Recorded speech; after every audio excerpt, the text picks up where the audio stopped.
Ivan.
Setelah doa kita sudah mengamalkan Pancasila ya.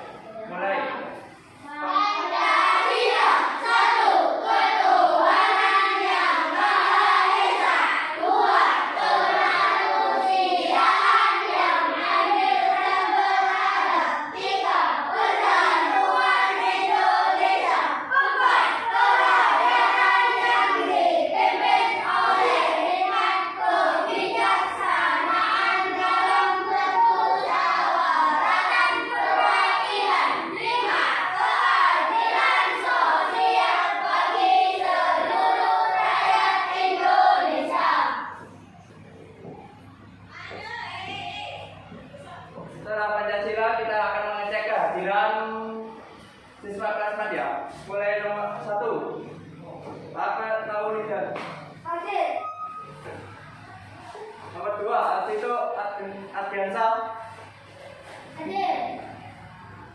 Nomor 3, Alfikri. Hadir. Nomor 4, Bintang. Hadir. Nomor 5, Ivan. Hadir. Nomor 6, Angel. Hadir. Nomor 7, Jian. Nomor 8, Firman. Hadir. Nomor 9, Hasan. Hadir. Nomor 10, Abah. Hadir. Nomor 11, Aini. Hadir. Nomor 12, Rahel.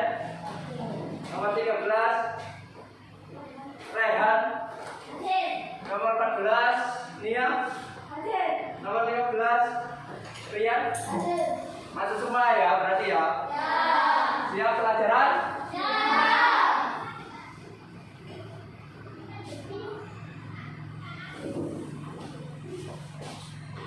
Di sini kita akan membahas mengenai tema 4, berbagai pekerjaan, bertema 3. Di sini materinya akan membahas yang pertama bahasa Indonesia, yaitu bacaan dongeng, tupai dan ikan.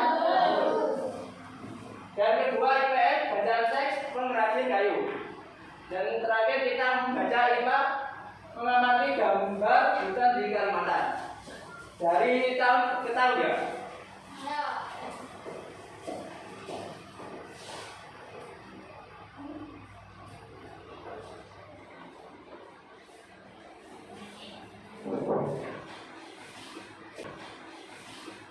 Mari kita buka halaman 95.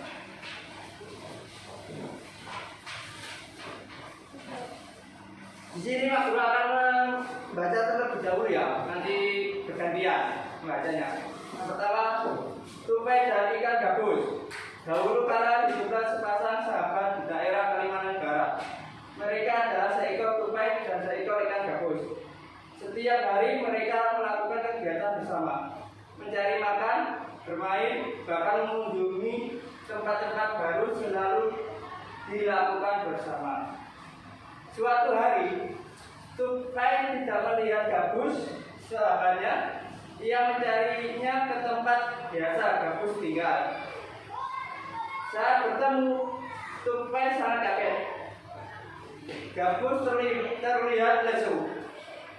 Ternyata ia sedang sakit. Tupai sangat sedih. Ia menawarkan makanan untuk sahabatnya. Namun, gabus tidak berselera makan. Gabus hanya menginginkan satu jenis makanan yang diyakininya dapat menyembuhkan penyakitnya. Tupai berjanji akan mencari demi sahabatnya. Misalnya, setelah gabus mengatakan makanan yang dapat menyembuhkan penyakitnya, tupai sangat kaget. Ia harus mencari hati ikan hiu. Ikan hiu sangat ganas. Tidak terpikir olehnya ia bisa mendapatkannya.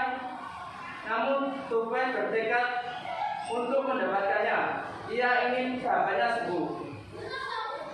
Tupai kemudian melompat dari satu pohon kelapa ke pohon kelapa lainnya yang dekat dengan tepi pantai. Saat menemukannya, ia melubangi satu kelapa dan membiarkan airnya habis. Kemudian sang tupai masuk ke dalam kelapa. Angin kencang membuat kelapa jatuh ke pantai dan ikan hiu memakannya. Di dalam perut ikan, tupai kemudian keluar dari kelapa dan menggigit hati ikan hiu. Ikan tersebut mencoba bertahan sampai kehabisan tenaga. Ombak besar membawa ikan hiu ke tepi pantai. Saat itulah tupai keluar dari mulut ikan hiu dan membawa hati ikan kepada sahabatnya. Sampai di tempat ikan gabus, tupai kemudian memberikan hati ikan hiu untuk dimakannya. Beberapa hari kemudian, tupai melihat sahabatnya segar kembali. Betapa senangnya tupai melihat ikan gabus sehat seperti sedia kala. Sudah paham? Ya. Sekarang saya coba untuk satu persatu membacanya ya. Yang pertama, Fikri, paragraf pertama. Silakan dibaca. Tupai dan ikan gabus. Dahulu kala hiduplah sepasang sahabat di daerah Kalimantan. Mereka adalah seekor tupai dan seekor ikan gabus. Setiap hari mereka melakukan kegiatan bersama, mencari makan, bermain, bahkan mengunjungi tempat-tempat baru selalu dilakukan bersama. Paragraf kedua, Hasan. Suatu hari tupai tidak mau melakukan usaha banyak. Ia mencari ke tempat biasa berobat. Paragraf ketiga dibaca Aini. Setelah gabus menempatkan makanannya dengan tupai sangat capek. Ia harus mencari makan dulu. Ikan hiu sangat banyak. Tidak terpikir olehnya ia bisa mendapatkannya. Namun tupai bertekad untuk mendapatkannya. Ia ingin sahabatnya sembuh. Tempat tiga, paragraf keempat, tolong baca. Tupai kemudian melompat dari satu pohon kelapa ke pohon kelapa lainnya yang dekat dengan tepi pantai. Saat menemukannya, ia membuangi satu kelapa dan memberikan airnya habis. Kemudian sang tupai masuk ke dalam kelapa.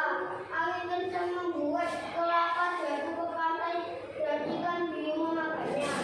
Di dalam perut ikan, tupai kemudian keluar dari kelapa dan menggigit hati ikan hiu. Ikan tersebut mencoba bertahan sampai kehabisan tenaga. Ombak besar membawa ikan hiu ke tepi pantai. Saat itulah tupai keluar dari mulut ikan hiu dan membawa hati ikan kepada sahabatnya. Paragraf kelima, tidak. Sampai di tempat ikan gabus, tupai kemudian memberikan hati ikan hiu untuk dimakannya.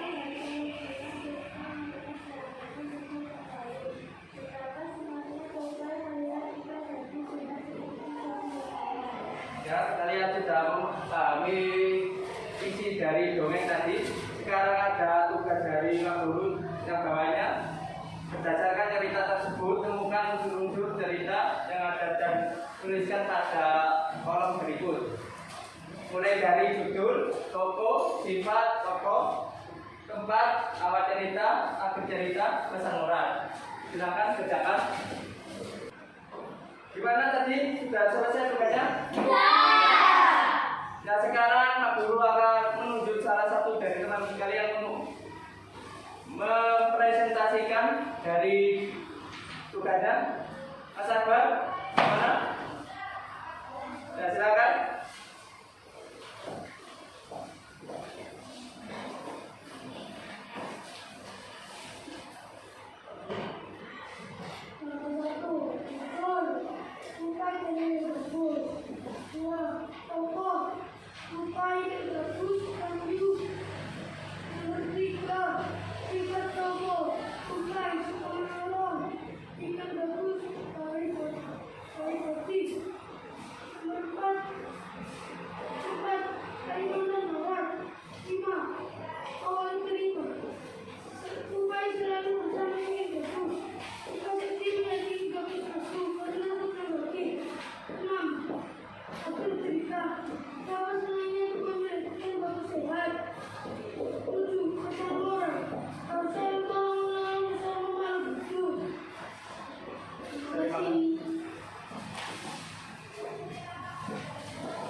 Sudah tahu dari judulnya tadi, tokoh, sifat tokohnya, tempat, awal cerita, akhir cerita, dan pesan moralnya ya. Dari dongeng Tupai dan Ikan Gabus. Sekarang kita mari buka halaman 98 mengenai PS ini, teks dari pengrajin kayu. Tolong Mas Firman dibaca teksnya.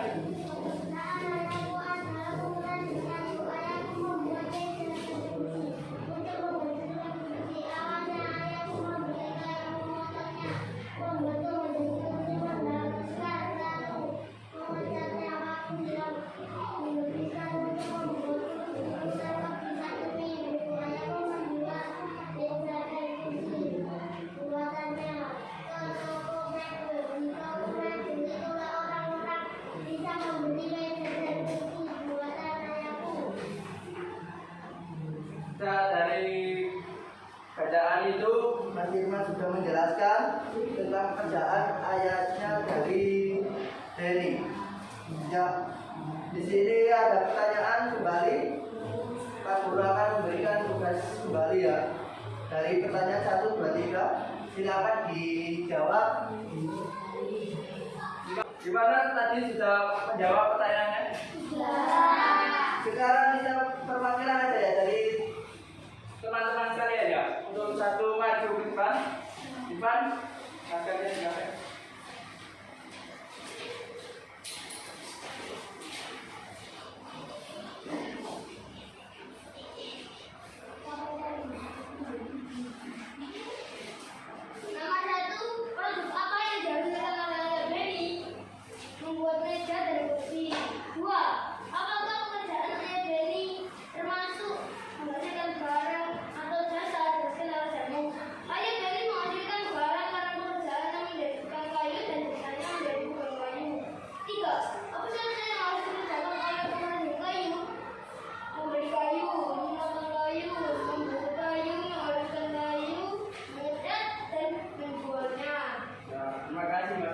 Silakan kembali. Jadi diulang lagi ya. Produk apa yang dihasilkan oleh ayat ini? Yaitu kursi dan meja. Dan apakah pekerjaan ayat ini termasuk menghasilkan barang atau jasa? Silakan alasannya. Barang, karena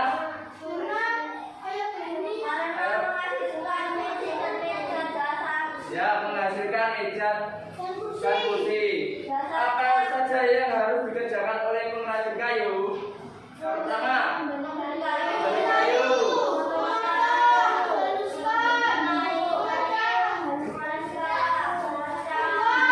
Nah,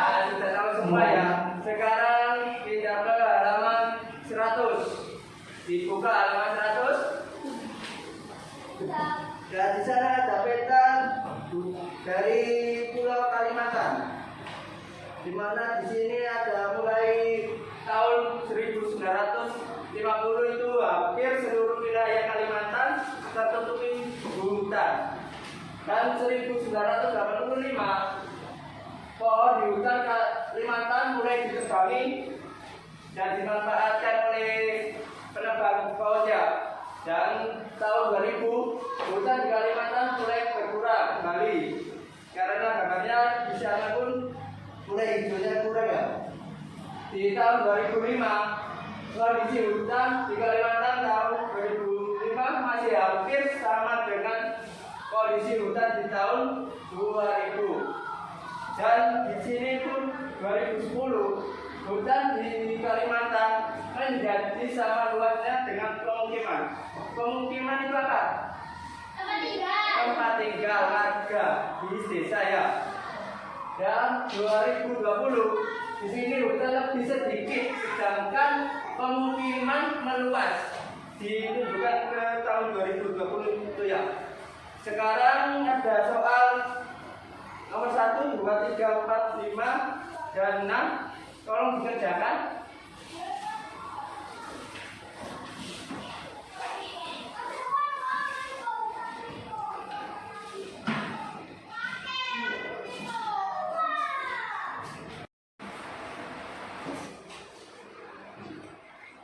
Siapa yang sudah selesai?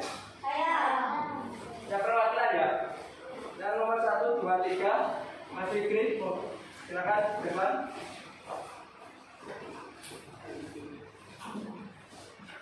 Nomor 1, menunjukkan penampakan hutan pada 1950 dan 2010. Pada tahun 1950 penampakan hutan di Kalimantan masih sangat hijau. Sedangkan pada tahun 2010 penampakan hutan di Kalimantan banyak yang gundul. Nomor 2, menurutmu mengapa penampakan hutan pada tahun 1950 dan 2010 sangat berbeda? Jawaban nomor 2, pada tahun 1950 hampir seluruh wilayah Kalimantan tertutup oleh hutan, sedangkan pada tahun 2010 hutan di Kalimantan sudah dimulai karena dijadikan pemukiman. Nomor 3, bagaimana kondisi hutan jika terjadi penebangan terus-menerus? Jika pohon di hutan ditebang terus-menerus, maka akan menyebabkan hutan hidup dan ekosistem di hutan akan terganggu. Terima kasih, silakan kembali. Yang nomor 4, 5, 6 sekarang perwakilan dari yang perempuan. Kajian, silakan.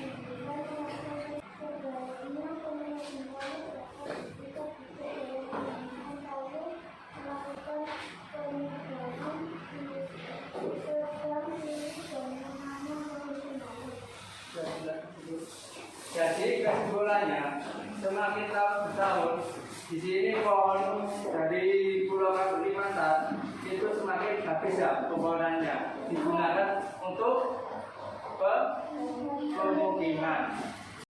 Dan mata pelajaran kita sudah selesai ya, dari tema 4, tema 3 dalam pekerjaan orang tua. Dan pelajaran tadi apa yuk? Dongeng Kumpai Tani dan Dapur. Ya, terus? Pengrajin kayu. Ya, terus?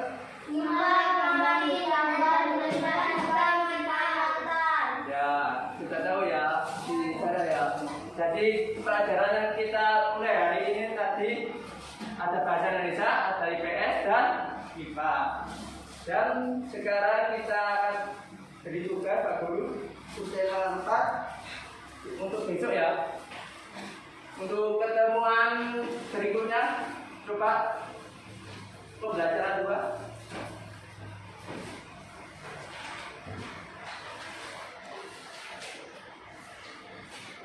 Sudah ketemu? Di sana kan ada soal-soal. Nanti dikerjakan di rumah ya. Besok dikumpulkan. Ya sekarang siap-siap untuk pulang.